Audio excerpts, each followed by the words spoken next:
ఇక్కడ మసీదు కనిపిస్తుంది మనకి. తర్వాత ఇక్కడ 2-3 రకాల కట్టడాలు కూడా చూస్తున్నాం.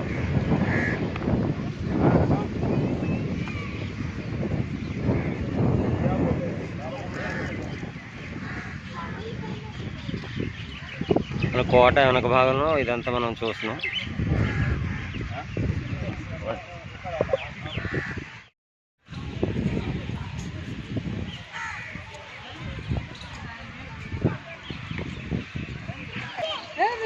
మనం మొత్తం కోట అంతా చూసుకుని ఇంకా మనం వెనక్కి వెళ్ళిపోతున్నాం. ఇప్పుడు వచ్చిన మనం ప్రవేశ ద్వారమే. ఇప్పుడు మళ్ళీ ఎగ్జిట్ అవుతున్నాం. చూడండి,